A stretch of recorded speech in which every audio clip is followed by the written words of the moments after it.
Alright, we should be rolling now. We should be rolling. Let me just make sure here. There we go, we are live. I'm sorry about being a little late, but yeah, let's get to it. Let's get to it. There was another big explosion in the other town. Flames coming out of this billowing grey smoke. People still not panicking. People not quite understanding what was going on. Then somebody said that they saw an airliner go into one of those towers. Then, I don't know, an hour later than that, we had that big explosion from much lower. I don't know what on earth caused that. The thing that strikes me is, one, the terribleness of the incident. Whatever the cause, we don't go into politics, but whatever the cause, the terribleness, the hugeness of what's happened. So huge, in fact, that most of the people around simply can't understand what happened. People were just standing around, talking to each other, nodding their heads. Oh my God. We gotta go.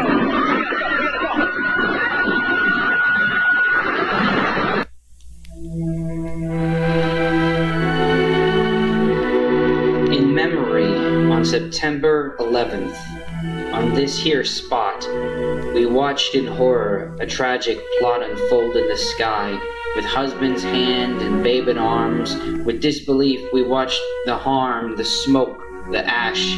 I wiped my tears, I said a prayer, and then I saw the angel's hair let down in mercy from the sky, their wings to help our brothers fly to heaven's space. Again, today I wipe my tears, for their souls, their families near and far. How unjust, unfair, I sigh. Oh, how hard to say goodbye. J&B, September 12th, 2001. Flying. Henry.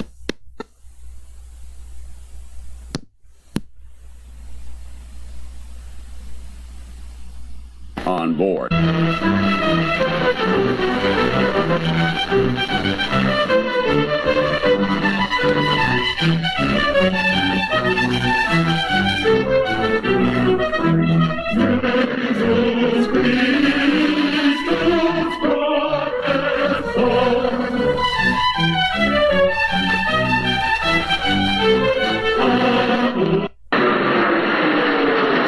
When you saw these postcards, what did you think?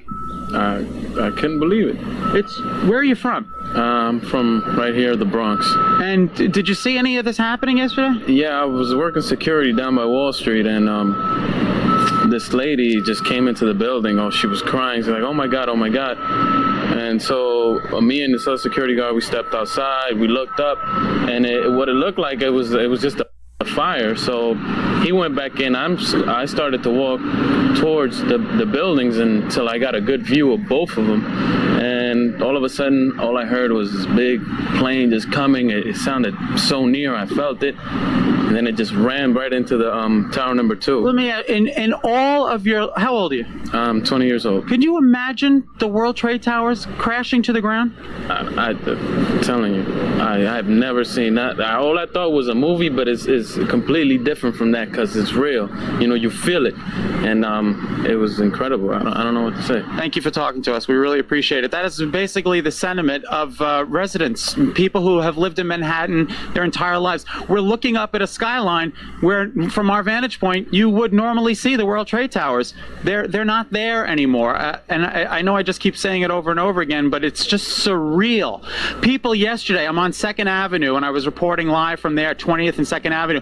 There was a van moving down the street with a bullhorn. Please give blood. I'm like, am I in the Depression? Am I in the world? Are we in a world war here? What? It was just unbelievable.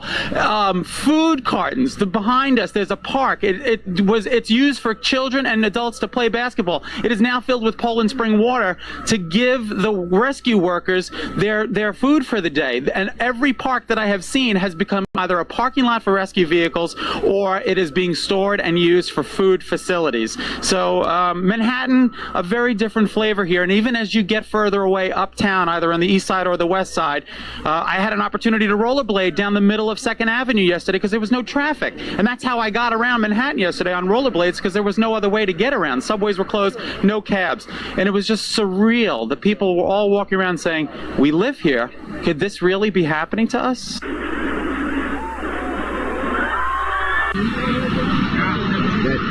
sure they clear the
Jesus, I can't even believe what's happening. It's unreal. This is a fucking sick movie. You know? I gotta get out there again and just look for a few more people. It's unbelievable. Look at this. It's nighttime. Oh my. Are you outside now? Hey, Flo! Anybody down here?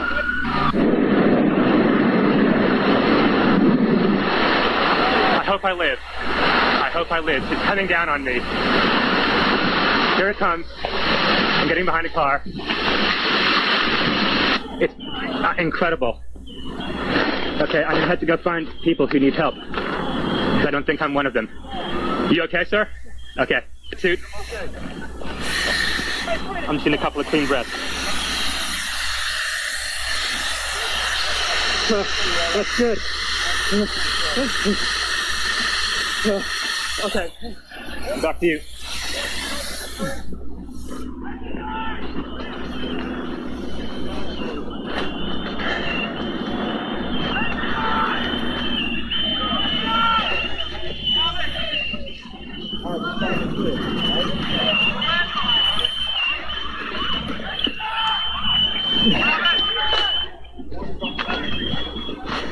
This is the car I hid behind. It saved my life.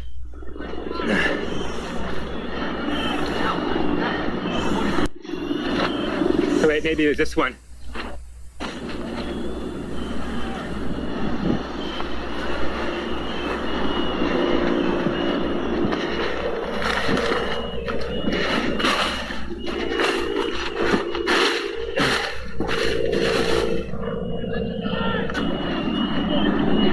There's all these noises.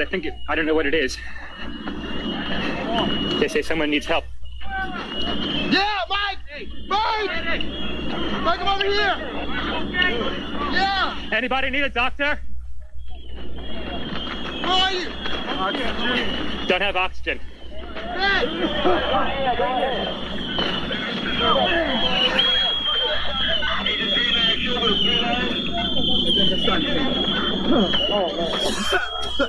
Hello, Doc. Hey, that guy needs some oxygen. If someone can share it with him. 10-4. Thanks.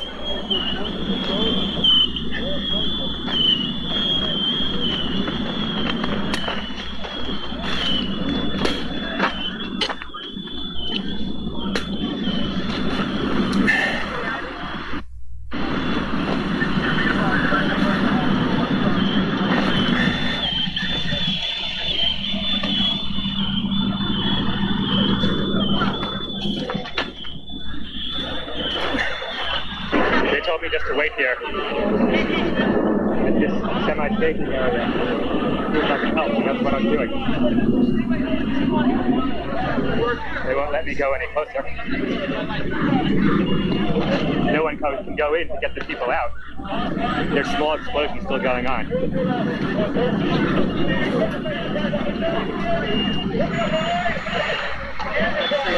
So far, it seems that people who needed oxygen from the dust. And that was one trauma.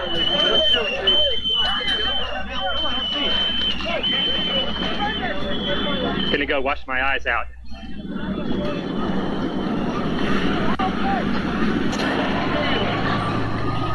Yeah, that almost made it work. Looking north on the West Side Highway.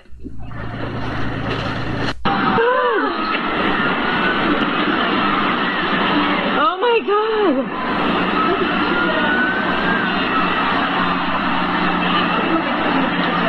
Oh my God!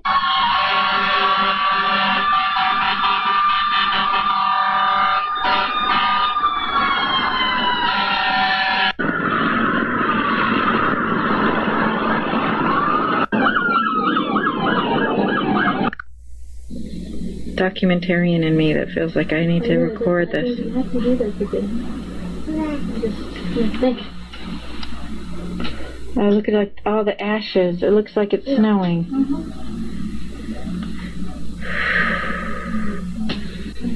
There's people getting onto the west side, no, onto the walkway.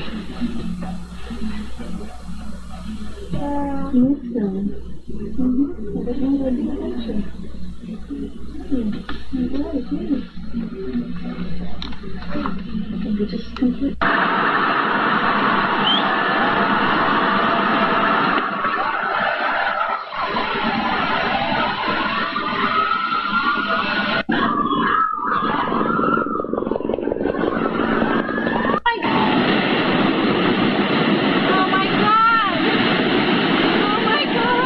Entire building is done.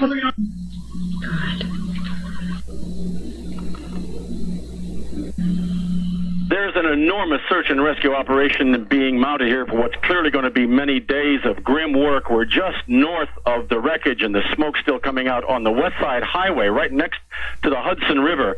Hundreds of firemen are reassembling and restaging here after their first partial defeat this morning, and they know that many of their colleagues are missing with the civilians in the wreckage. I've talked to several of them who were in one of the towers when the other one was collapsing, who barely got out. They're not quite sure how and can't even begin to talk about it. Tables have been set up in the street here by some of the officers who are helping them figure out who's going to go in when they can. There's a triage center that's been set up in the Manhattan Community College where bodies and people and survivors are going to be brought as they begin to figure out how badly they're injured. And we can tell, because they still can't go in, they're still milling around in the hot sun here, that it's going to take a long time before they can even begin to assess how many people there are who need their help in search and rescue, which is going to go on for some time. The streets just behind us are quite different. There's almost an eerie war scene type of feeling because much of this part of the West Village has emptied out. On this very clear, hot day, there are occasionally jet fighters circling overhead, so there's even just a touch of the feeling of covering a war. But for the most part, everybody is still looking at this enormous wreckage and just beginning to absorb what it is, and these firemen are eager and ready to get in there as they begin to gather themselves and dust themselves off from their first foray in this morning. Bill, this is an excellent report. I just have this one question, and it may just simply be my own inability to grasp it visually. Are they actually getting into either of the former towers of the Trade Center, or are they still working on the outside perimeter? I cannot tell you the exact answer to that. Many of them are still waiting on the outside of the perimeter to figure out how to get into the general area. When the North Tower collapsed, parts of the top of it fell over all the way over here to the river. And so they're still trying to sort out through the smoke just exactly where they can get into. They are not letting the media get anywhere near the actual base of the two towers themselves. But there's just a general sense of these accumulating hundreds of firemen that they're ready to go in. They're waiting to find where an opening will be. Okay, thanks very much, Bill Blakemore. ABC's Don Daler did manage to get, I think, pretty close to the building at one point early today. Don, you there? Yes, Peter, I'm here. I'm just back to about 4 blocks away, but I escorted a federal agent through the up to the side of the World Trade Center itself, and can tell you it is probably probably the most horrible thing I've ever seen in my life. There is total devastation, but beyond that, there's no non-gruesome way to describe this, but there are bodies and body parts on top of some buildings next to where the World Trade Center stood in the streets. There is still a number of fires going on in buildings surrounding it, including the Marriott building appears to be on fire. There's a building directly behind the federal office building.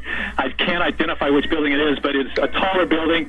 The police and the firemen are getting away from that area. They're afraid that that building will collapse as well. There have been a couple building collapses or portions of them collapsing from the flames. So there are some buildings that they are just letting burn to collapse because it's too dangerous for them to fight it right now.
You were in the World Trade Center on the 57th floor. Yes. And you walked out. Yes. So take us from the beginning, would you? Well, I was sitting at my desk working on a speech I was supposed to give this afternoon, and the building was rocked by an explosion. And which tower were you in? I was in Tower 1. Right. And the next thing I knew, I saw flaming debris cascading down the side of the building. And I was in the 93 bombing, right. And I knew this one was a lot worse. So we went out on the floor and basically... You worked for business in the building? I worked for a law firm in the building. Right. And basically went on the floor, tried to figure out what was going on, figure out whether we should evacuate or not. About 5 minutes into that, we decided that it was best to get out. You were in the south. You were in the south tower. We were in the north. Sorry, in the north tower. North tower, which is One World Trade. Right. Decided that it was time to get out. Our office manager heard that the plane had been, that the building had been hit by an aircraft at the 90th floor. So we assumed that the problem was above us, and that we could evacuate, and that's what folks did. Did you think at the moment that it was a terrorist attack? Did you think it was an accident? Did you have the vaguest idea? I had some idea there was a bombing. Having been in the 93 incident, that kind of explosion just doesn't happen normally. I didn't know what it was, but when I heard there was a plane that hit, I thought that made some sense, and I thought that it was very unlikely that any kind of plane would hit the Trade Center accidentally, on a clear day. So was there how immediate, how deep was the concern in your colleagues and out on the common halls? Was there panic at all?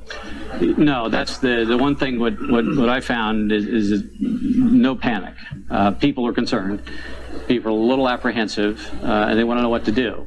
But both on the floor and then down the stairwell, there's no panic. And in fact, people were helping other people to an incredible degree. Were the stairwells lighted? Yes, this time they were. Last time they weren't. This time the stairwells were lighted. There was some smoke, but that was it wasn't nearly as bad. Was there emergency lighting? Yeah, there was. There was no other, there were no fire or police personnel. At that point, you're on your own. Now, you came down from the 57th floor. Were other people coming down from the floors above you and below you? They were coming down from the floors above. There were some injured people that came down apparently from floors where this had happened. And so we saw them as well. And how long did it take you to get out of the building? I estimate it took me 45 minutes or more to get out of the building. And in the time that you were coming down, there was another aircraft hit the southern. Yeah, I was on the 44th floor trying to get down, and we heard another explosion. We didn't know what it was. We again saw flaming debris, and I now know that that was the second aircraft that hit. I think you maybe know where I'm going. You were on the 90th floor. It took you 45 minutes. 57th floor. There were people coming down from floors above you. Right. Is it your sense that in at least your tower, before the tower collapsed, everybody or a large percentage of people managed to be evacuated? I think a lot of people got out. First of all, it was 8:45 in the morning, so that's relatively early by New York standards. Right. And then secondly, the first plane that hit, there was time to get out. I think even having said that, there were a lot of people still in that building, including the fire and police personnel that were trying to come up. So, but my sense is that I know on our floor a lot of people got out. And as you came down, were you joined by people on other floors? Is it a common evacuation passage down through the building? Well, the problem was there was only one stairwell open. The other stairwells were blocked by smoke. And so you had one narrow stairwell, which is what led to the delay in the evacuation. And that's why it took so long to get out. We've told people in the rest of the country fairly regularly, the 50,000 people who work in the two trade centers, and you say 8:45 in the morning is a little late for New York City. It's a little early. Sorry, a little early. Yeah. Do you have a feeling that a lot of people hadn't gone into the building at this point today? I know in our offices, we're a law firm. We start at 9:30, and a lot of people were not there yet. Some of the businesses which operate on an earlier schedule, I'm sure everybody was there. Right. But I think that the building wasn't as full as it could have been. If it had been 2 hours later, it would have been much worse. And did you notice today as you went to work or as you came out that it was more sparsely populated? It was about the same. I mean, it was about a normal day. I must confess I'm amazed at how calm you are, having been through not only the 1993 bombing, but this, and walked down by yourself, and you seem perfectly calm. Well, I'm happy to be here. Right.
I've never been to hell, but that was enough for me that day. It was like being in a kiln. It was just cooking and cooking and cooking. And the miracle of surviving the initial blast and not being instantly killed, it's a miracle.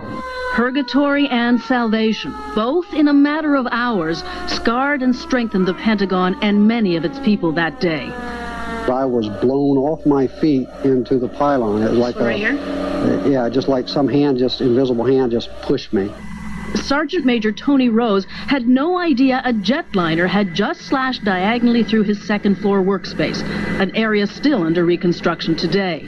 The fluorescent lights are blowing, wires are dangling. Of course, we're sucking up smoke. He couldn't see or stand, could barely breathe in the smoke, but he knew what he had to do: get people out. When we came out of this room, we were low crawling, elbows and knees. And then by the time we worked into the smoke in the hallway, we were literally on the floor slithering. A floor below, the first team of local firefighters was wading into the disaster zone, Captain Michael Smith leading. We were feeling tremendous amounts of heat, a lot of anxiety about the whole situation, and but mostly almost a sense of loss, because everywhere we started to look, we had to lift up sections of wall and look under. We were finding no one.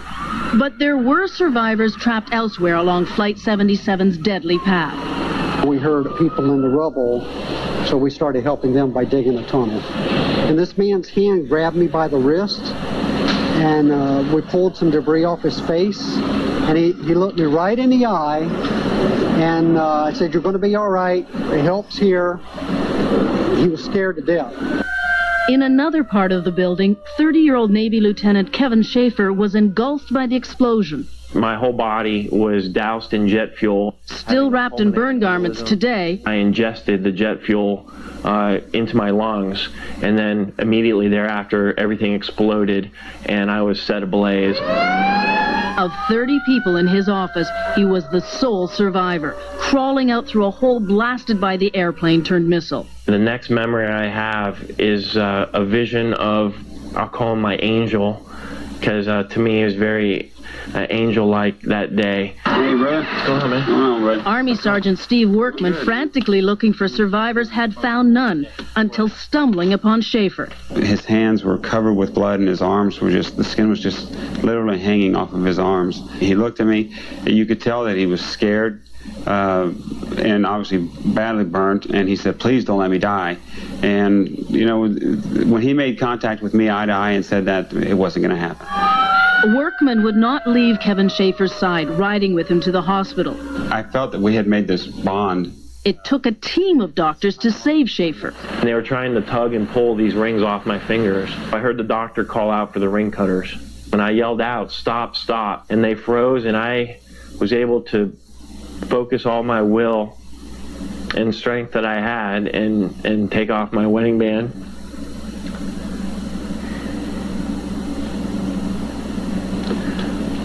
And I took off my class ring.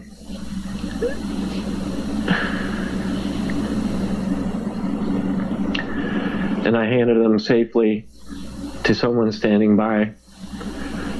And I remember thinking to myself, okay, I'm done. Now you can save my life.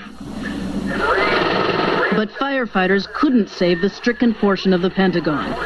I was just like, this is our Pentagon. I mean, you know, what's going on? I mean, this is our country. I felt very angry at that point too, you know, that we were sucker punched. As the day wore on, the rescue efforts became instead a grim search for body parts. I picked up a child's hand, that was all, just a hand. And that's when I got angry to wonder why someone could do this. You can come after me, I'm a soldier. I've sworn to protect and defend. But that wasn't right. But over the past year, each of these men has worked hard to make other things right, taking strength from their experiences. I've healed so much in this past year. Steve is the brother that I never had, and he never had a little brother, and I'm his little brother, and we love each other like brothers now. A lot of things have changed for me in my life that I just used to take for granted. Tell your loved ones on a day-to-day basis that you love them. It's very important.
Thank you, Madam Speaker, Senator Conrad, Mr. Felt, and all of the families and passengers of the Flight 93 in attendance here today. 8 years ago, we watched on our TVs. I watched from an office across the street. I was in the first year of my first term in Congress. And as I said, I watched, as everybody watched, the reports on the first plane crashing into the World Trade Center. I watched live the second plane crash, and then, of course, we heard the reports of the third plane in the Pentagon, and then the plane missing somewhere over the skies of Pennsylvania. And it was then when 40 passengers and crew members of Flight 93, ordinary people by all accounts, did an extraordinary thing in the face of extraordinary circumstances. The men and women of that flight came together. They were from different backgrounds, creeds, ethnicities, but they unified as Americans and sacrificed their lives to save the lives of countless numbers of their fellow citizens. Flight 93 is believed to have been heading right here to this Capitol on September 11th. And many of us here in attendance today would have been in mortal danger if it were not for the brave passengers aboard the flight. It's fitting that we honor their sacrifice with a permanent memorial here in the nation's capital, a building that is a symbol of freedom and liberty around the world. I thank the heroes of Flight 93 and their families for their sacrifice. And those 40 were the first line of defense against terror. And they demonstrated to the world our strength, our resolve, and our courage as Americans. They launched the first counterattack in the fight against terrorism, and their courage in the face of terror will never be forgotten. And today we mark it forever by placing this plaque here in the United States Capitol. And finally, I'd like to thank all of our men and women who are serving in the U.S. military and in law enforcement around this country, their dedication to making America a safe place to live and work. We will never forget their sacrifices. May God bless all of you, and may God continue to bless the United States of America. Thank you. It was about 45 minutes ago. It went down right behind us, just a thunderous cloud of dust again, passing through the streets of Manhattan. Brian, it's happened 4 to 5 times already today. It was standing right behind us, as I said, at about 5:30 Eastern Time. We had been warned. They were just waiting for this one to come down. The windows had already blown out. It had been an inferno for hours. We'd been cleared 5 different times northward from Ground Zero, where the first and second World Trade Centers came down just after about 10 or 11 this morning. And every time we moved, there was this concern there'd be other buildings that went down. It was rather strange, but I was doing an interview with a woman and a small baby who were evacuating their apartment not far from this area when number 7 came down. Here's a look at the tape. You can see what happened. Please be careful of your baby. Oh, my God. Look behind us. Please pan in this way. Please be careful of your baby. This is it. That's the building coming down. Oh, my God. Oh, my God. Oh, my God. No. Listen. We'll be all right. We'll be all right. We're okay. I think we're okay. Ashley, I think we're okay. All right, we're going to have to move this way. We're going to have to move. We're going to have to move. That cloud is coming this way. Yeah. The concern is that the cloud was potentially going to be moving this way. The wind kept it eastward from us. We could maintain our position here on the perimeter. I just want to show you, Brian, from here down on the ground level in Manhattan, what some of the things that have been collected from the street can show us. I don't know if you can zoom into here, Michael, but these papers were collected from 1 and 2 World Trade Center. The headers on them say those addresses here, the 81st floor deliveries, the 87th floor deliveries, the 90th floor, the 92nd floor, what kind of parcels have come in. They were found scattered within a mile. Also this, I just wanted to show you as well. These are what were being cut as tourniquets for a lot of the triage stations that were set up in the treatment areas. I can also tell you that a police officer who had been down in that dust zone for the better part of the entire day told me that a morgue had been set up, the location of which wasn't being disclosed, but that most of the bodies, take a look at this if you can, as this vehicle goes through. That's evidence of what we've seen a lot of today. Police and emergency vehicles covered in the Mount St. Helens type dust, and also the windows blown out. An ambulance also burned all along one side, the windows blown out of it as well. The ambulance driver passing through here and telling me this ambulance was new this morning. It's really just an unbelievable scene, Brian.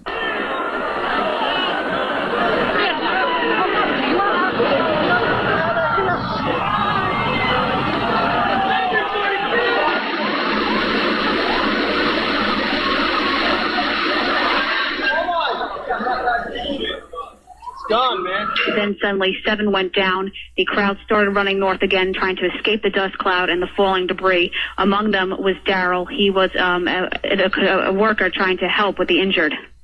You're just standing there, all of a sudden, out of nowhere, you hear this clap, sounds like thunder. The building had shock waves going through. You could see a shock wave go up, the windows blast out. You know, it was like I thought I was watching a movie. It was so, I mean, I can't believe this is happening. You know, it's really ridiculous. But you know, came down floor by floor. Structure stayed intact until it all hit the ground.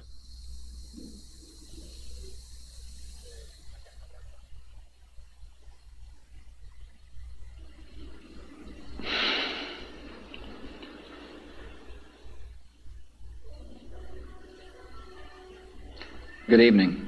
We have taken all appropriate security precautions to protect the American people. Our military at home and around the world is on high alert status, and we have taken the necessary security precautions to continue the functions of your government. Will the following students please report to the seal?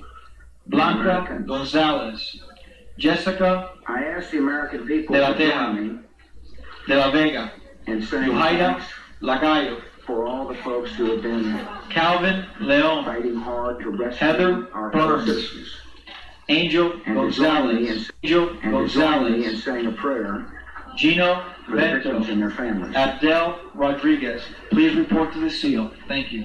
The resolve of our great nation is being tested. But make no mistake, we will show the world that we will pass. Absolutely distressed. I'm praying for all those people who have died, but I believe that we must be very careful from our enemies. And we have enemies to the south, to the north, to the west, and to the east. Nathan Lee spent much of the day watching television coverage of the terrorism attacks at his home in Kapahulu. His 23-year-old daughter, Selena, works across the street from the World Trade Center building in Lower Manhattan. It's a feeling of helplessness because there's nothing you can do. We're 6 hours away. It feels like I'm in another dimension, but at the same time, you're watching this on television, and it's sort of surreal. His daughter was eventually able to call and say she was all right, that she was just coming off the subway, arriving for work, when she saw the first tower on fire, and emergency crews told her and hundreds of others to evacuate. Okay. In Kailua, Ron Artis got a crack of dawn call from his father, Norman, who works in the Pentagon. He told him he was okay. And that was the beginning of this day, the beginning of, I guess, a nightmare that won't go away for a long time. Artis says his father heard what he thought were bombs going off, but he was in a different part of the Pentagon complex from where the plane crashed, and he was unhurt. Artis received a follow-up call from his father when we were interviewing him. So everything's okay there? Artis began setting up for what he calls a non-stop peace concert outside Boston's North End Pizza in Kailua, a time, he says, for healing. For hours, Johnny Cadiz was glued to the television set in his van, but the strain of not knowing if his parents and brother were safe finally got to him. So I was worried. When I looked at the building, Clearly, we can and must. He was tortured that the phones were useless. He couldn't call them, they didn't call him, and he couldn't help but think the worst. I called their number. 2 numbers. It doesn't work. There's something wrong. Just blocks away on Kapiolani Boulevard, Nancy Sinclair had some good news. Her daughter Summer had just gotten off the subway on her way to work across from the World Trade Center, but she managed to get out of harm's way. All the fire trucks and ambulances and police cars were going, and she turned around to see what was going on, and the trade towers were on fire, and she saw them collapse and the dust come up, and she just started running. Across town, a Foster Village family spent an emotional morning on the phone. Their daughter Jennifer and a niece and nephew all worked in the World Trade Center. Jennifer Ablan is a writer for Barron's. She was finally able to get through to her family to let them know she overslept and didn't make it into work on time. She said, I'm all right, but just with crying, you know, she's safe, but still, she's still so bad also for the rest of the, you know. The Ablans were still waiting to hear about a niece, Monette Ablan, who worked as an accountant for Dow Jones. Dow Jones is looking for her. Yeah, now they're all panicking, so you gotta call Monette. But the Ablans were also relieved to learn that their nephew, Joe Cananendez, like their daughter, had overslept and was out of the building at the time of the crash. My Lord, what a coincidence, and I consider that's another miracle for my daughter. Emotional exchanges at New Haven's Union Station. Family members embraced loved ones returning from Lower Manhattan, many dazed and clearly shaken after witnessing incredible tragedy. On the way to PS 89, I saw the second plane go in the side of the North Tower, One World Trade, a huge ball of flames and smoke coming out. And at that point, I decided to leave the city. People, when you looked up and saw people falling out of the sky, I thought my life was over. That was it. Things were going to fall on me. We were ducking. We didn't know which way to turn, which way to look, which way to run. Just run. Many escaped to Connecticut by train, one of the few ways out of the city, after witnessing the most horrific sight of their lives. And I was just standing there, and I saw the second plane come in from the right. It was just like, it was weird, just surreal.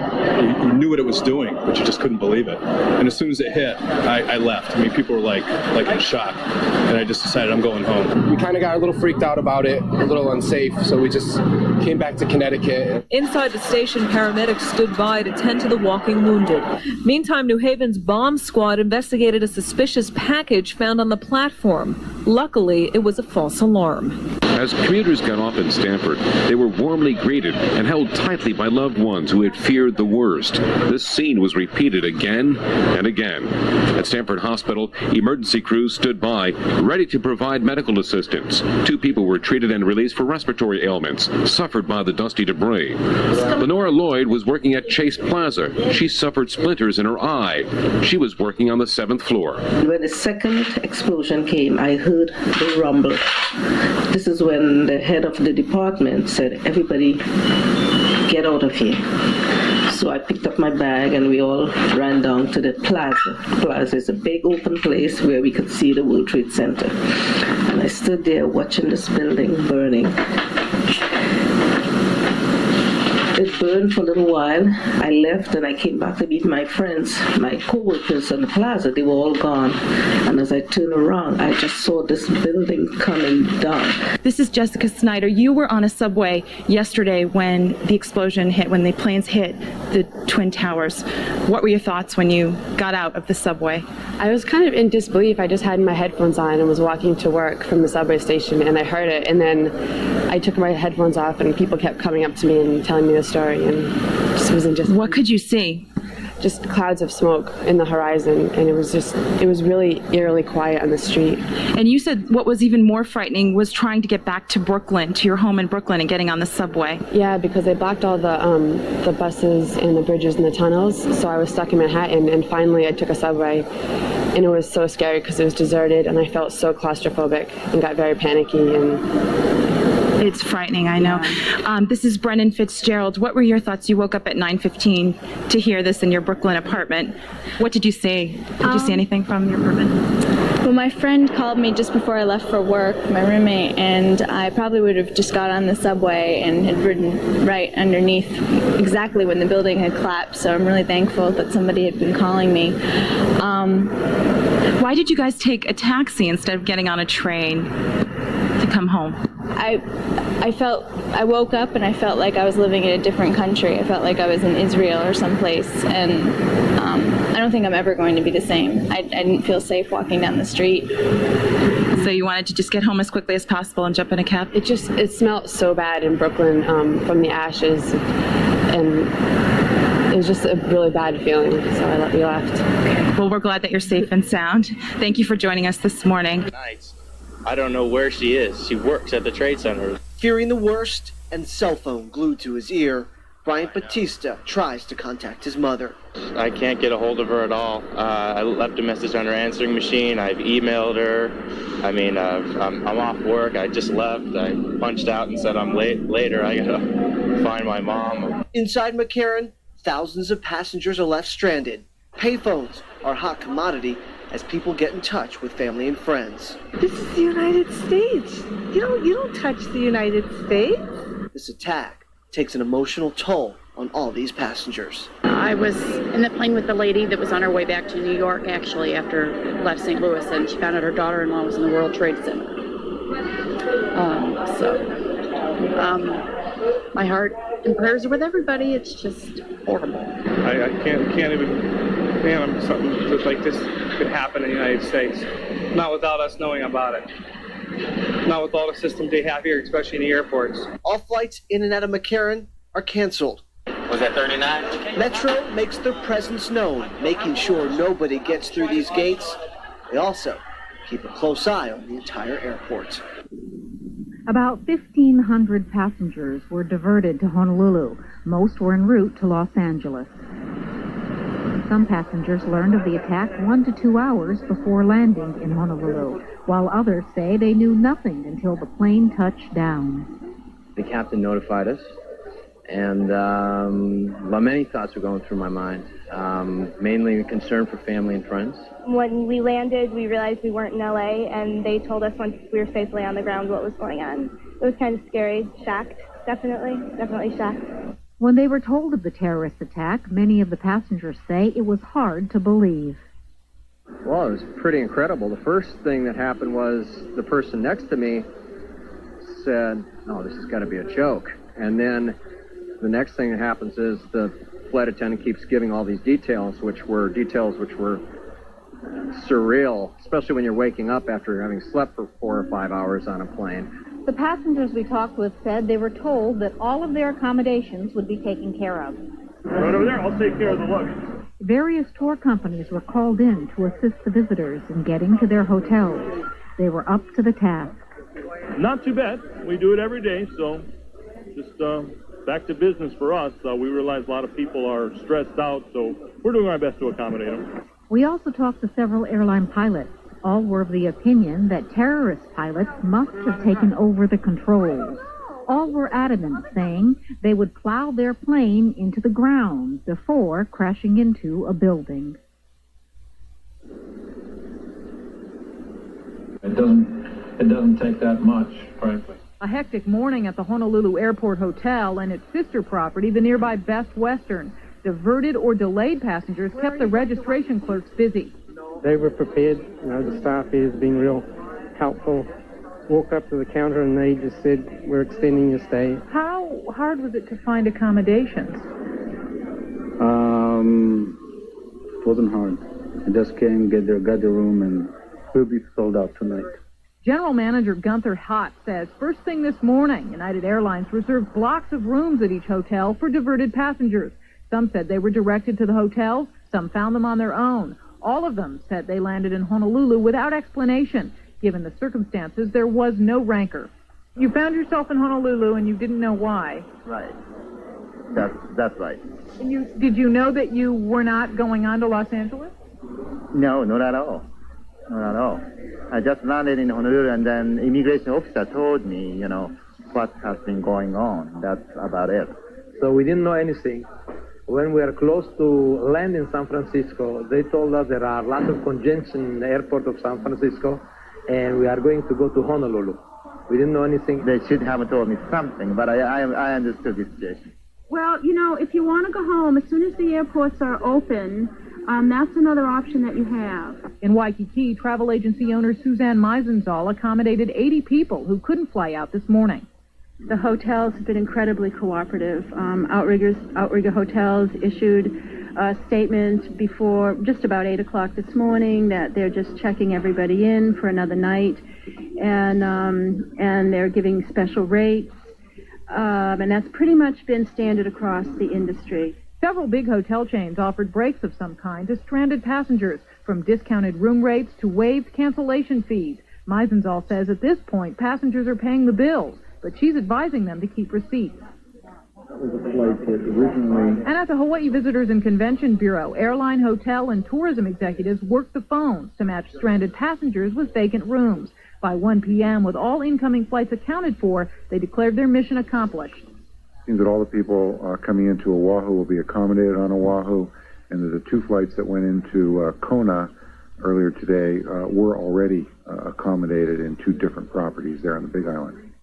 Blood donors began arriving in droves early this morning at the Blood Bank of Hawaii. They packed into waiting rooms and to an overflow area set up outside the main office. Some had to wait more than 3.5 hours to give blood. I came here about 8:30 this morning, so I guess about 3.5 hours, 4 hours I waited. And I saw the news on CNN this morning, so I just felt bad for the people in New York, and I come every 8 weeks anyway, so I just figured it's a good thing to do. It wasn't that bad a wait. You think about all the other suffering that's going on, so my little part to help out. As they waited, grim-faced donors watched the horrifying images on television. I turned on the TV and I saw what was going on. I was upset and hurt for the people who suffered. And when they said to give blood, that they needed blood, I came straight from Waikiki. The blood bank brought in extra staff members to handle the overload. Officials say this blood will go to help the injured. What we're doing is we're part of America's Blood Centers, which is an organization of blood banks. And so they've asked us to start developing a surplus. And so what we're doing is collecting and processing all the blood and waiting for further instructions from our mainland affiliate to find out how we can help. As the pints of blood piled up at the blood bank and no flights leaving Hawaii, officials started making contingency plans to get the blood to the mainland. Normally, we send our blood to Washington State for testing before it can be released into our for use, and that has been totally disrupted. And this is why I have been working with our Department of Defense as well as with SINGPAC to make sure that we have planes that are ready to take our blood to be tested. They're hoping air travel will resume tomorrow morning. If it doesn't, officials will ask the military to help deliver the life-giving cargo. Officials stress that the need for blood will last for the next several weeks, and they're asking for more donors in the coming days. The blood bank on Dillingham will be open until 7 p.m. all this week. And some breaking news tonight regarding the blood supply. This is a military C-130 jet that just landed within the past hour at Nellis Air Force Base. This jet loaded up with blood samples from Las Vegas. That jet then took off, headed to Phoenix, Arizona, where the samples will be tested. And based on the results of those tests, it will be determined whether or not the supply here in Las Vegas is ready to be shipped off to wherever it might be needed. But again, with all of the aircraft grounded across the country, this is a very unusual moment here with an aircraft actually landing in Las Vegas tonight, and then this giant military jet once again taking off, carrying a large supply of blood from all over the West Coast for testing to make sure the supply is ready to be sent to New York or wherever it is needed.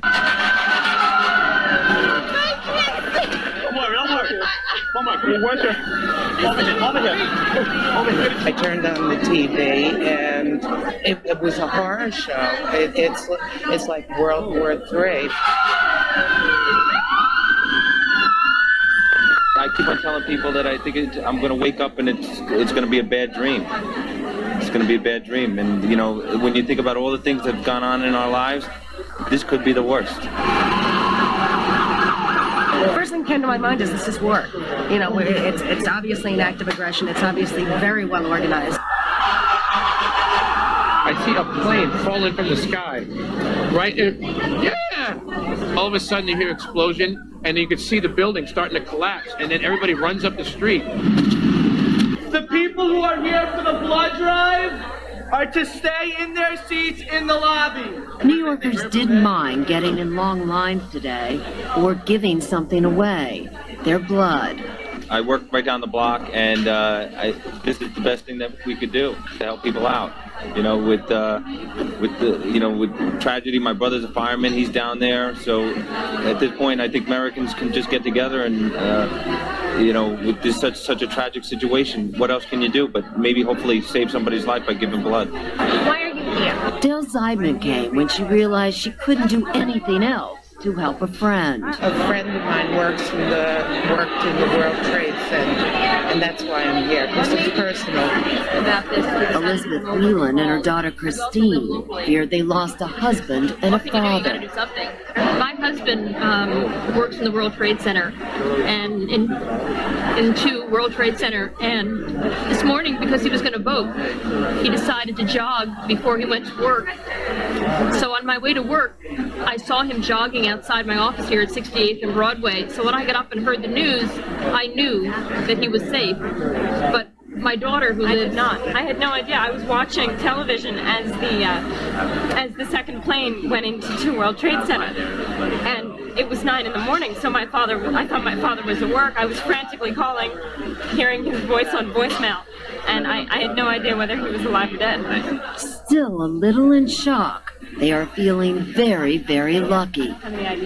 We were standing there hugging each other, watching those buildings go down from our apartment building, and it was just the most terrifying thing, because he could have been there, he should have been there.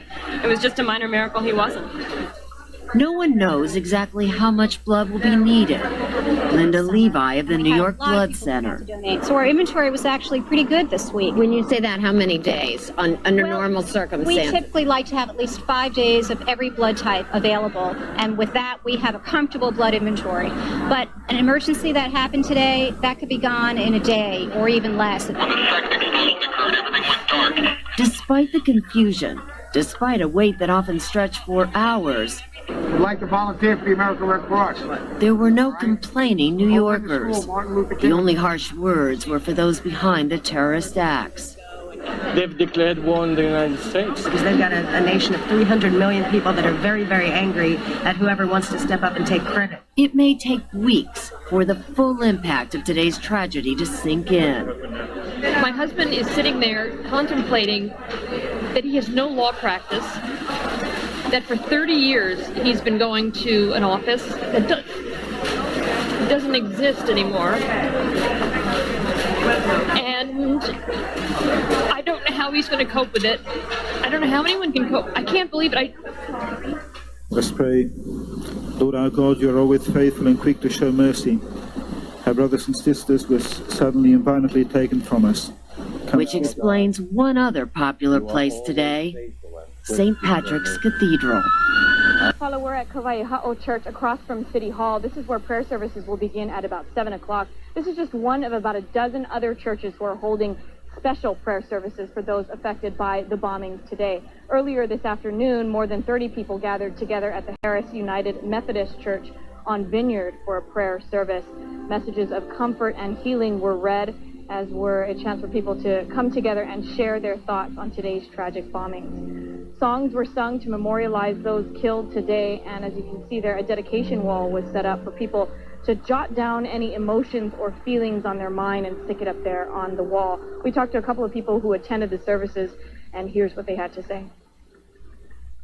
Today, people are looking for a place that has a sense of sanctuary and a sense of gathering. And there's also a sense that something really powerful and deep has happened. And so to be in touch with our sacred resources, our traditions of our family religions, is really important today for all of us. I think that just the fact that we're meeting together and that there's a group of people together in prayer, and in prayer for the people who did this, as well as for the people that whose families are so disrupted.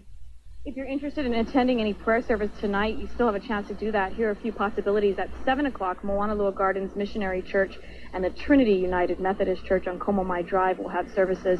Then in about an hour from now, 7:30, 2 other services, one at First United Methodist on South Beretania and another at Christ United Methodist on Keaumoku Street. As we mentioned earlier, there are services not just here on Oahu, but statewide, not only today, but also tomorrow and on Thursday. We have all the locations and the times for you on our website at thehawaiichannel.com. Well, the services are set to begin very shortly at 5:30. They're just a few minutes away, and I am joined by the Associate Pastor Steve Buck and the Pastor Bruce Buckley. And first of all, gentlemen, why hold this type of a service on a day like today? Well, this is an opportunity for people of the community to gather together in mutual aid and support and prayer during this time of great national crisis. So more or less an outlet for them to display their feelings about this. Yeah, everybody wants to respond to some kind of an emergency like this, and we're not in New York, we're not in Washington, we can't go move bricks, but we can all come together in an attitude of prayer. Okay, what type of service are we expecting today? We're going to have a brief service. The point is to bring people together, to remind them that God is in charge even when things like this happen in the world, and remind them that their job is to be there with them, with those who have been impacted through prayer. And what do you hope to accomplish, Pastor, with this service? Well, a sense of mutual support and bonding, perhaps. Many people have differences of opinions about what we ought to do or how we ought to respond, but we seek the will of God in what we ought to do, and we come to pray about that. Perhaps it's important to remember the words of an old hymn written by Isaac Watts. He wrote, "O God, our help in ages past, our hope for years to come, and our hope for America is for years to come." Okay, very kind words. Thank you very much, gentlemen. And the services are set to begin at about 5:30, just one of several in the area. Tom, and back to you. I saw something hit the second tower, and when I saw that, it just was, everything rumbled, and I saw all this fire just shoot out in the sky, and stuff started just falling like it was raining, and I was by myself, and I just ran. I started seeing people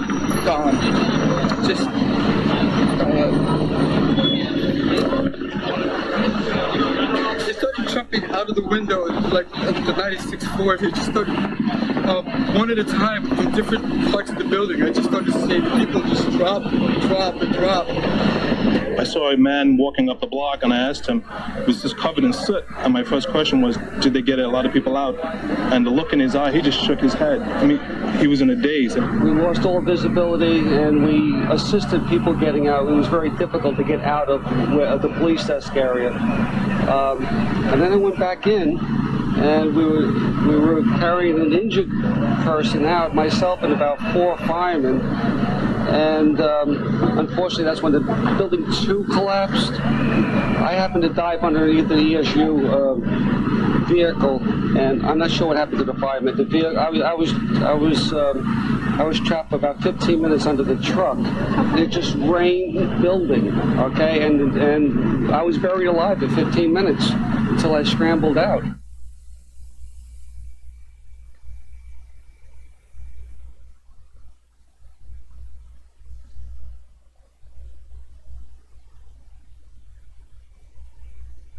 Guys, we're just putting a microphone on a young man who's joined me here in our newsroom in New York, named Kevin Sotheby, who is a young publisher. And take that visitor sign probably off your shirt as well. And I don't know much about you except that you're a publisher, and you have been shooting some video today which you have brought with you. Can you give me a sense of what it is? Well, when you see it, I mean, basically I was right there. I went there. Somebody called me up. I was in Brooklyn, and my photographer last night shot it, and I wanted to see if she was. I tried to call her, but all the phones were jammed, so I went to Manhattan to see her, and then I went straight to the site, and they weren't letting me anybody in, but I had a motorcycle, so I went straight in. I kept going through all the levels of security, and I just went around, and then next thing I knew, I was like standing right there, like where everybody, the fire people, everybody just sitting there, like there's nothing they can do. You're talking about the trade tower, are you? Yeah. And somebody was photographing at the trade tower last night? Yeah, she shot probably the last photo ever shot at the Trade Center. Okay, let's have a look at what you have, and do you mind just taking us through it as we watch it on the air? How much video is there here, do you know? This is footage. Oh my goodness me! All that's standing at the Twin Towers right now in the background. That's all that's standing. That's it. That's all that's left. So you're literally right inside.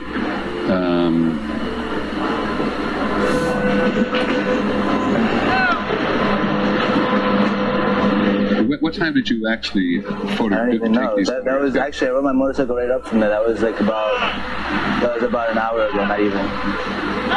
And this is right at the center of where the trade towers stood. You can see, like when you see the firemen, there's nothing they can do. It's just like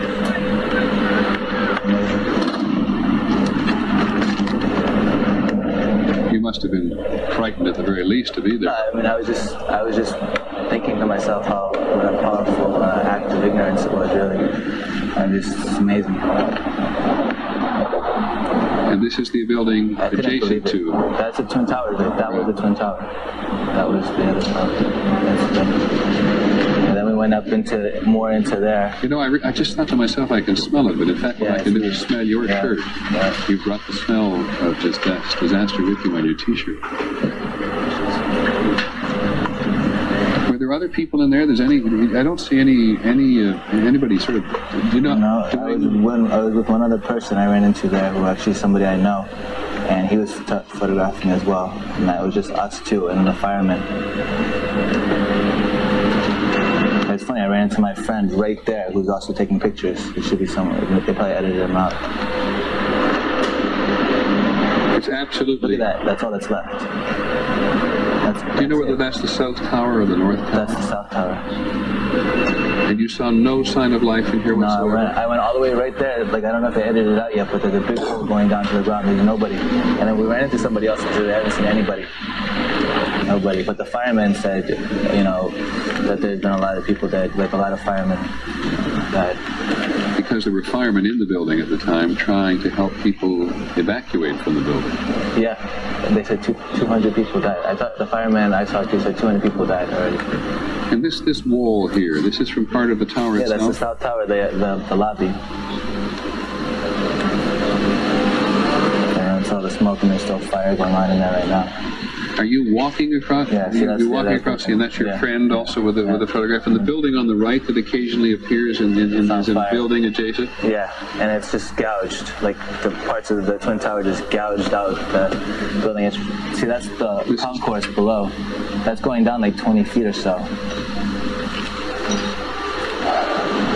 But that's the part that's crazy. It's just that's all that's left. Did you hear anything while you were in there? Just like crackling and pops and stuff. See, that's the guy who's been looking for his friends, and he didn't find anybody either. And do we know who this person is? No, he was speaking Russian. Really? Who's gotten quite close, that the police are actually pulling back from the scene right now. The police and other rescue personnel are pulling back from the scene because they're concerned about two things. Number one, all of the asbestos in the air coming out from that smoke from the collapsing building. And secondly, the possibility of other buildings collapsing in the area. So they've actually pulled away now from ground zero, if you will. Secondly, Peter, another grim note. We have now heard that Chelsea Piers, which is a large several block long athletic complex over here on the west side at 17th Street and 11th Avenue, has now been turned into a temporary hospital and morgue here in Manhattan. It's the first temporary hospital and morgue that's been set up. There are now 30 ambulances operating out of there, and that will be one of the major sites here on the Lower West Side. Thanks very much, George. Actually, we're just now looking at some more footage that Kevin Sotheby's taking. Kevin, just tell us where this is. What is this? This is on the West End Highway, and I can't remember the other street. You can't tell this. You really can't tell, but it's right there where the South Tower was, where the Marriott was. The Marriott Hotel, the Marriott Hotel headquarters there, and you're still focused very much on the trade towers itself. Right? Yeah, and on the rubble, it's just amazing.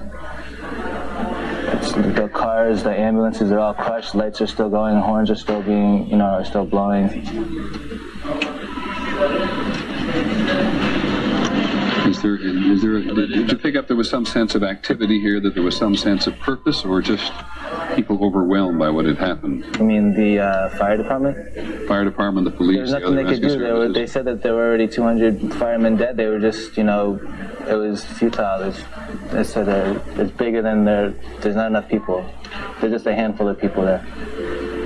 Because so many firemen were working to get other people out when this actually happened. I mean, you need an army of people to And of course, the city will have an army of people before long because the National Guard is coming in. It was very interesting what the mayor said some time ago. He said people need relief, desperately want relief. At the same time, they don't want relief because they don't want to leave the job they are doing, because in many cases they are looking for and or supporting their friends and the colleagues. And that's a bit of a review there of some of the material that Kevin Sotheby shot earlier, and which we're very glad to have.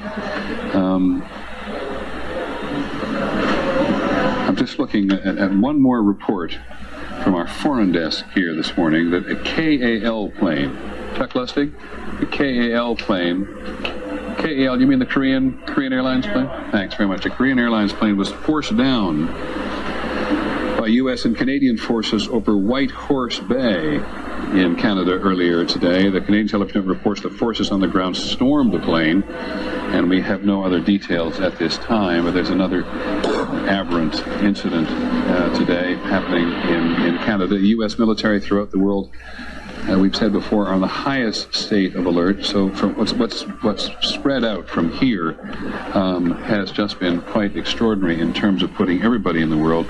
Most U.S. military forces on threat condition Delta, which is the highest condition that the military, the highest alert the military can be on. But as any number of people have reported today, any notion that the U.S. was invincible died in this rubble. Listening to some of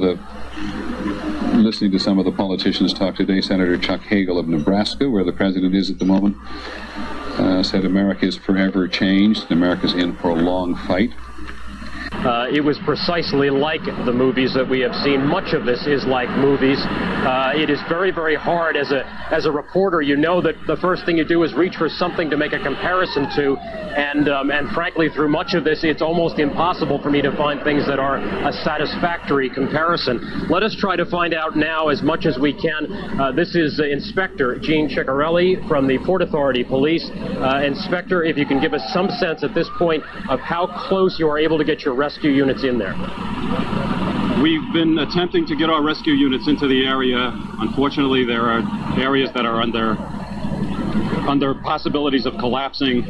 We're still searching a good portion of the perimeter, and as far as going in any further than that, we have to get a clearance to make sure that there is no potential danger for any further collapse that can endanger the rescue operation. Now, just to explain to the people who may not know this, and certainly people outside New York who don't, there are two towers, or were, to be more accurate, two towers of the World Trade Center complex, yet there are still other fairly large office buildings as part of the complex, correct?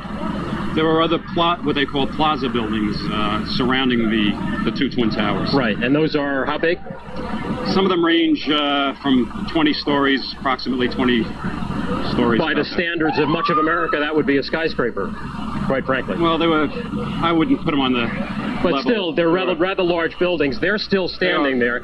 Is that part of the threat that you perceive at this point? Yes, there are those other plaza buildings that we are concerned about and do have the potential of collapsing. So, in answer to your question, it isn't wise to enter into that area at this point. How would you describe your efforts to organize the rescue effort now, given that we saw a sequence of events this morning, a sequence of crashes, then explosions, and then the collapses? How close are you now, perhaps, to being able to organize an actual rescue effort to go in there and start going through the debris? We still have, like I said, a concern about going in and initiating a rescue. If, in fact, there are other individuals there. We also have a very good operation in place at this time to pool all of our resources together in one staging area. That we have a phenomenal amount of equipment and supplies that would assure us of any efforts that we make to continue with the rescue approach. But at this point, we do have a good group assembled for that purpose. But at this point, presumably there may be a great number of people in there in need of rescue. Obviously, the problem for you is that if you go in to try to get them out, you put your rescuers in danger. That's correct. And no idea of when you might be in a position to actually say, we think it's safe to go in after them now. No, until we get a firm clearance on that, we won't enter into an area that could be hazardous to people that are attempting to make the rescue. Inspector, thank you very much for speaking to us. We appreciate it. Tom, the latest from the Port Authority Police here in New York City.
Some of the new procedures that are bound to be put into effect in this country.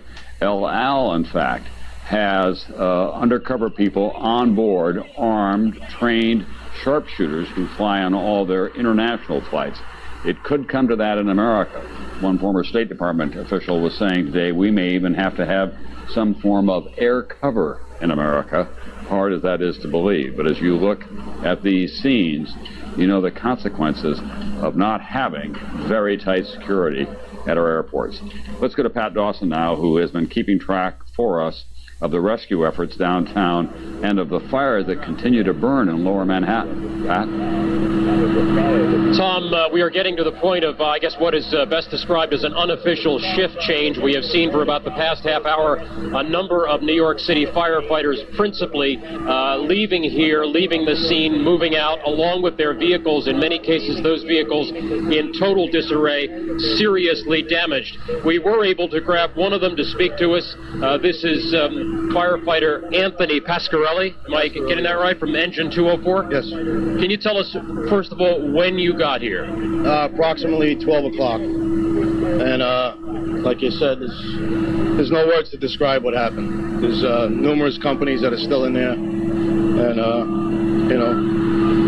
Now, have you heard the reports? We have heard a report from the New York City Firefighters Union that perhaps as many as half of the original firefighters who responded, perhaps as many as 10 or 11 companies, perhaps 200 men have been lost. We operate inside the building, you know, so it's a possibility. Nobody wants to hope. I'm hoping everybody pulls through, you know. Hopefully God's with us. So is that word making its way through amongst the rescue workers through the afternoon? No, nobody's going to say anything until they have a definite answer. Like I said, everybody hopes that everyone pulls through. Nobody wants to come up with a number yet. We're still hopeful. Tell me what is going on in there over the last 2 or 3 hours. Are you still fighting fires in there? Yes, there's numerous high-rises that are still on fire that we're trying to battle. And we can't get close to it because of the rubble piled up as much as 100 feet. So it's just a tremendous effort with all the agencies of the city. How many firefighters would you say and other rescue workers are in there working on these fires? Like I said, it's hard to say. This is probably 3/4 of the city here. Mm-hmm. You know, they were pulling people off vacation, whoever wasn't working. So. The fire's still burning in there. Have you heard of any buildings that may still be in danger? No, none at this time. This is what rescue crews are dealing with. Unbelievable destruction, almost unbearable carnage. A whole lot of things. The building was totally demolished. The bottom part of the building was in flames. The top part of the building was totally gone. And the second building collapsed later on in the afternoon. Everyone ran for cover. And it's about how it ended. It was totally devastating. These men and women bravely dealing with that devastation that is now ingrained, burned into our history. A history Paula Tresellis doesn't know how she'll explain to her baby. I'm thinking about the world, and I'm thinking about that it's so calm and quiet everywhere, and at the same time, people might be buried alive, dying in this very moment, and I just wish I could help. I wish I could do something. And I have to tell you that is basically the feeling that you get here. I've been here since about 1 o'clock yesterday afternoon, and you feel absolutely helpless. It also is, and I know that we're going to hear this all throughout the next couple of weeks, it truly is surreal. Take a look behind me. We have crews working, but it's also eerily empty on the streets of New York. I mean, it's something that I don't think anybody ever thought that they would see. My cameraman Peter and I were walking around last night. You know, we were told to go to bed early because we're going to be be on the morning show. We couldn't do that. We had to walk around. We're walking down in the middle of the street. There was nobody there. There was no cars, nobody walking but a few people on the streets. It truly is very eerie here. And again, you know, this devastation, I think, is going to start to hit home as the hours, as the days grow on us. But again, truly eerie here.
Hundreds of firefighters were killed yesterday while they were selflessly trying to save others at the World Trade Center. In a show of solidarity, 22 Hartford firefighters have packed up and driven down to New York to do what they can to help. Before they left, the chief warned them their jobs will be hard. You're going to see, I'm sure, thousands of people have lost their lives. Hundreds of them will be your brothers and sisters in the fire service. It is not going to be easy on you. I want you to keep yourself safe. Hartford firefighters brought a ladder truck and rescue equipment. An EMS coordinator from Hartford Hospital is also in New York helping out this morning. It should have been a perfect day. But just before 9 o'clock, the pure blue sky over Manhattan was filling with smoke. A hijacked American airliner had just smashed into the North Tower of the World Trade Center. No one quite knew what had happened. Surely this must have been a terrible accident. But what happened next showed these were no accidents. A second hijacked airliner, a Boeing 767 with 92 people on board, is flying straight for the other tower.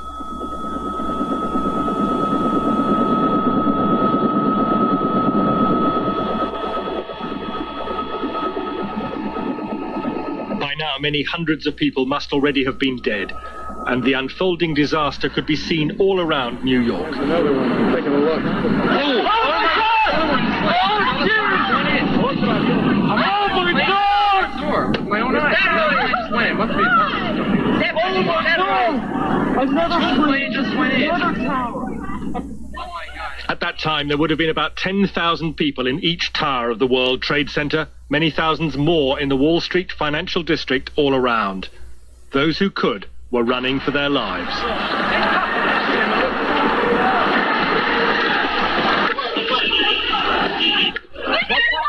What's happening?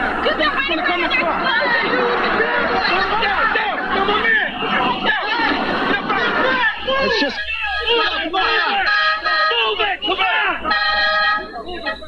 I was just standing here watching the World Trade Center after the first plane hit. I just saw a second plane come in from the south and hit the south tower halfway between the bottom and the top of the tower. It's got to be a terrorist attack. I can't tell you anything more than that. I saw the plane hit the building. a big explosion happened, some guy came out, his skin was all off. I helped him out. This is him all over. There's people jumping out of windows. I've seen at least 14 people jumping out of windows. So it's horrific. I can't believe this is happening. We heard a big bang, and then we saw smoke coming out, and everybody started running out, and we saw the plane on the other side of the building, and there was smoke everywhere, and people are jumping out the windows. Over there, they're jumping out the windows, I guess, because they're trying to save themselves. I don't know. But it wasn't only New York and America's financial heart which was under attack. Now it was the nation's capital, too. In Washington, the Pentagon was hit, headquarters for the armed forces of the world's superpower. A third hijacked airliner, again with dozens on board, had been crashed with devastating results. By now, smoke was billowing around Capitol Hill, and the White House was being evacuated. People were talking of a new Pearl Harbor, someone declaring war on the United States. And back in New York, the nightmare was still far from over. Firefighters were in the basement of the World Trade Center, wondering if the building above was safe. The unthinkable was about to happen. The South Tower, all 110 stories, collapsed, and it was all live on American television. Thanks very much. Completely collapsed. The whole side has collapsed? The whole building has collapsed. The whole building has collapsed? The building has collapsed. That's the southern tower you're talking about. Exactly. The second building that we witnessed the airplane enter. On the ground, emergency services hardly knew which way to turn. People still trapped in the second tower had seen it all and could only wave in desperation. But it was already too late for rescue. The second tower, representing America's trade and wealth, was about to go. Everyone aware that we're going to be seeing some tape.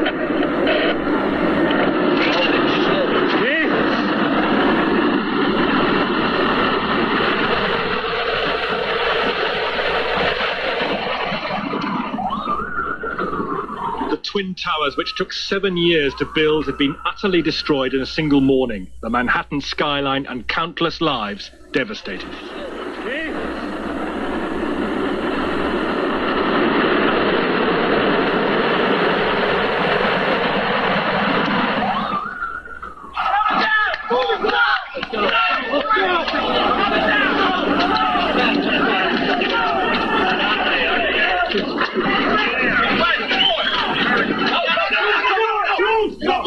To the train station! You're not going down on the ground! You will get cracked! You will get cracked!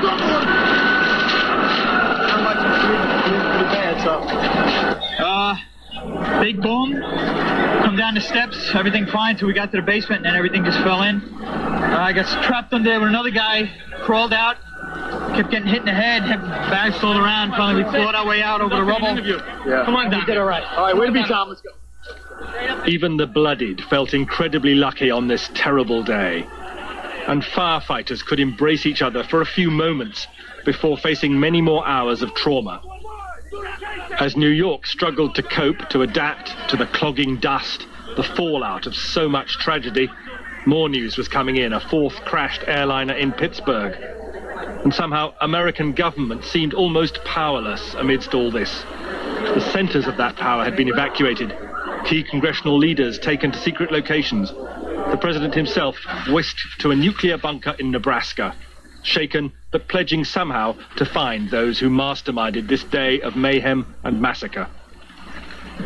Freedom itself was attacked this morning by a faceless coward, and freedom will be defended.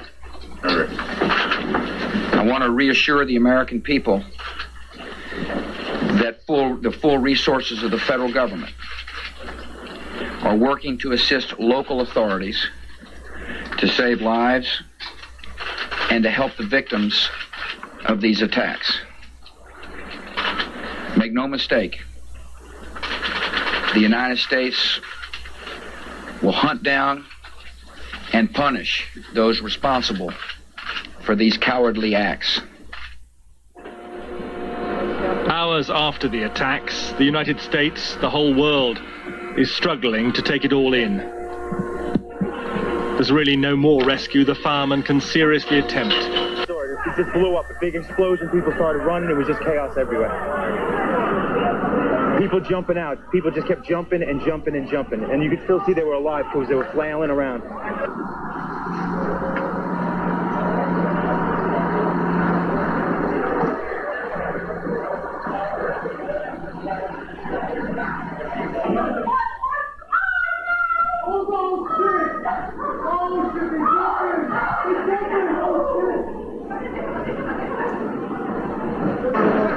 You don't go back.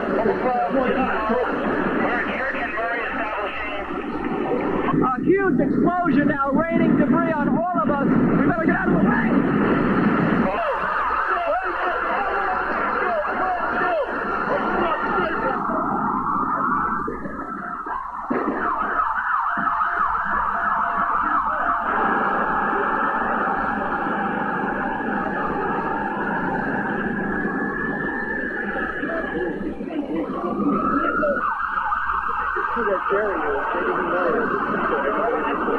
He's not in the life chart.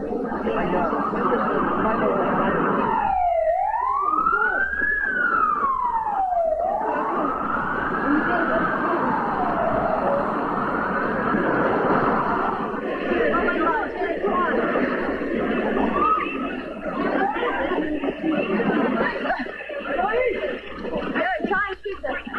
Try and shoot this as we run, Jared. Try and shoot this. Get up. Put your mask on. Put your mask on. Put your mask on. Now put it down.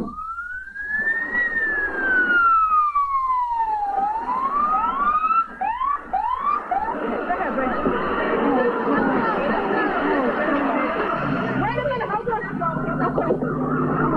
Oh my God, there it goes.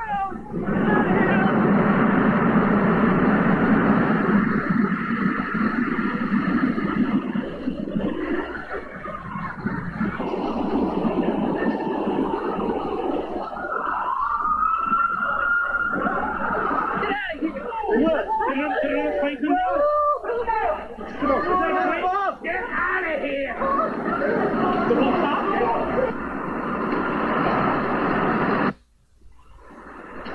You okay, officer?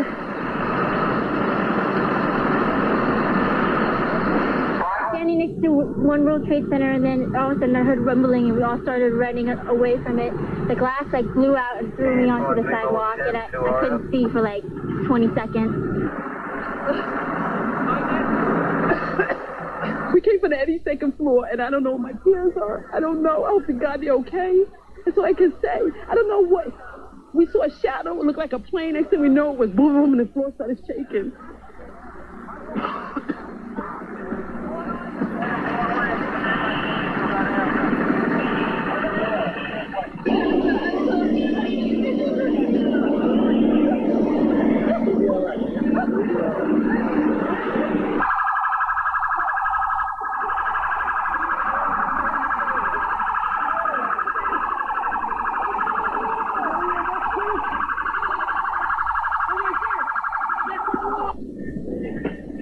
Right behind you.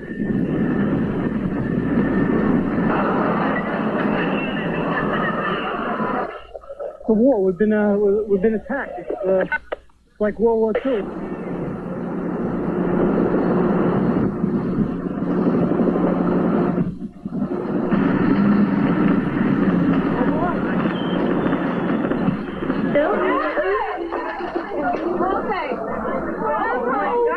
This is so terrible.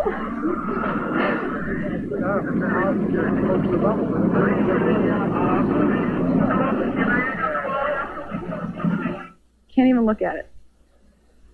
Because all I can see are people. I don't see a building. I see people. People hurt. Children without mothers and fathers tonight.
As I'm making my way toward the Trade Center, along the water line, thousands of people were walking towards me, streaming out, almost not talking, trying to get through on cell phones that didn't work. Some of them crying, all of them looking pretty agonized. All of a sudden, I heard a roar, and I saw one of the towers blow and then collapse and fill the horizon with smoke, and I yelled, "Oh my God!" And I saw from street level, as though it had exploded up, a giant rolling ball of flame, and the firefighters screamed, "Run!" And I turned to run, but I fell, and I felt someone scoop me up, tell me to throw my high heels off, and I was running in my stocking feet with him. And finally, as we ran and ran, he slammed me into a wall and covered my body with his. I could feel his heart beating against my backbone. And I think both of us were sure we were dead, because there was no way you could run fast enough, and there was no way to avoid it. But somehow we escaped the flame, which was immediately followed by a storm of debris. We were breathing, it felt like giant particles of plaster, and there was smoke so that if you tried to put your hand out in front of you, you couldn't really see it. It was the thickest, most intense particle and smoke I've ever been in. And somewhere along the line, the firefighter handed me off to a New York police officer.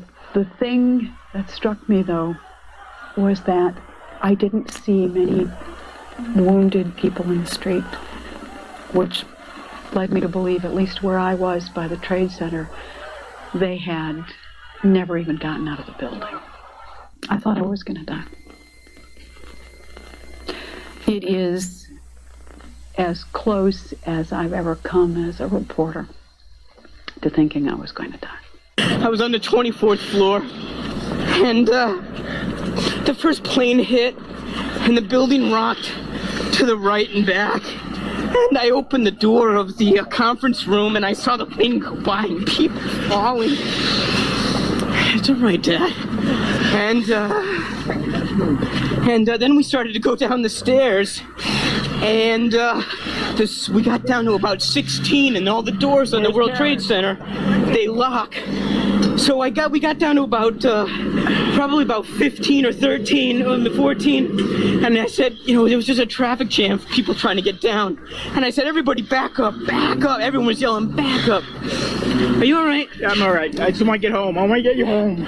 And we went back up. I'm starting to calm down now. We went back up. Do you want to stop for a sec? No. I just want to go home. We went back up. We regrouped. Brandy, where's the car, Brandy? The firemen started coming through, and they led us down Company 22 in New York City. Freaking heroes. Not one of them had fear in their eye. They all just kept going up, and we got down to the bottom in the plaza. There was bodies everywhere. They were all on fire and broken. It was just the most horrific thing you've ever seen in your life. And then we got out, and I had a thing of oxygen in my hand and a fire extinguisher, and I must have carried it 3 blocks before I even realized I had it.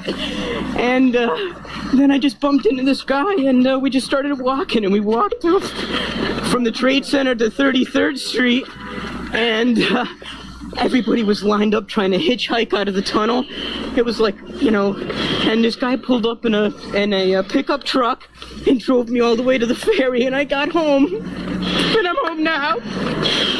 I was about 20 blocks north of that, and I witnessed the second tower collapsing. And what I observed, and what was amazing to me, were the reactions of the people as they watched this unfold around them. You have to remember that these are people who were streaming away from that area, who just minutes before were near the building or perhaps even in the building.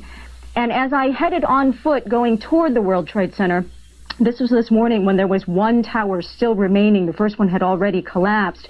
I was about 20 blocks north of there. There were thousands of people literally streaming toward me on foot, trying to escape that area like refugees from a war zone. I was one of the lone people, other than emergency personnel, heading toward the area when we heard a rumble. People stopped, turned to look, and we watched in horror as the second tower came crashing down on itself. People screaming out, "Oh my God, oh my God, oh no." And immediately, very emotional, people crying in tears, realizing that there were hundreds, maybe thousands of people in and around that building who were going to be either badly hurt or killed. And I think that the emotional impact of this for people, even if they don't know anyone personally down there, has been devastating. Tom? Thank you very much, Virginia Chow, who is one of the many NBC reporters who have gone beyond the call of duty today in the lower part of Manhattan. There is the scene. It was not a cruise missile. It was not a nuclear attack. It was a hijacked airliner used as a weapon directed at the World Trade Center. The Twin Towers both came down. We know that more than 100 people on the airliners were killed, and an untold number of people were killed or seriously wounded in and around that area. And as you look at these scenes from several hours after the planes hit the building and after the World Trade Center came down, you have some sense of the magnitude of the devastation. Jules Rennell is the manager of the World Trade Club at the World Trade Center. He, fortunately for him, was not there today. Mr. Rennell, how many people would be in the building, in your judgment, at 8:45 in the morning? Probably somewhere around 20,000 people, Tom. A lot of the financial institutions like Cantor Fitzgerald and Morgan Stanley Dean Witter open early. So all those people would be in the building early, with the rest of the population coming in between 8:30 and 9:30. Where were you when you heard about all this? My son called me, and I came down and I turned on the television and saw the flames coming out of the building. And at that stage, recognized, the magnitude of what was happening. But in my wildest imagination, could never believe that those buildings could be destroyed. I mean, the Trade Center itself is like a small city. 35,000 people work there every day. Countless thousands of people visit the World Trade Center. The restaurant on top where I work, Windows on the World, is probably one of the most recognizable restaurants in the world. I just couldn't believe I was sitting here watching the buildings collapse. It was a nightmare. How many people work in the World Trade Club? We had about 40 people in Windows on the World in the club this morning. There was some kitchen crew in there. There were the accounting people, the banquet staff, some cleaning people, and they were prepping to open up for lunch at 12 o'clock in the greatest bar. We've been able to find some of the people through our network of telephones, but there are still a number of people that we haven't been able to find yet. Even though, the communication systems after the first bombing had improved dramatically with emergency lighting and back lights, etc., we just don't know if those people were able to get through the fire, which was below them as opposed to above them. So there are many, many people, many of our friends and colleagues that are not accounted for right now. Mr. Rennell, I know this is a very difficult day for you, so I'll let you get about the business of trying to contact those people who work for you, and we thank you very much for being with us. I work in Midtown, New York City, and came out of the train yesterday with a lot of people who were bloody and encased in soot, and I'm going back to work today. Why are you willing to go back to New York? I don't want to let the bastards get us. I just think it's, if we collapse and we just pull back and retire from all this, I think we're giving into it. And I think that terrorism needs to know that this country and the people of this area will fight back, will continue to work, and won't let us they're not going to get to us.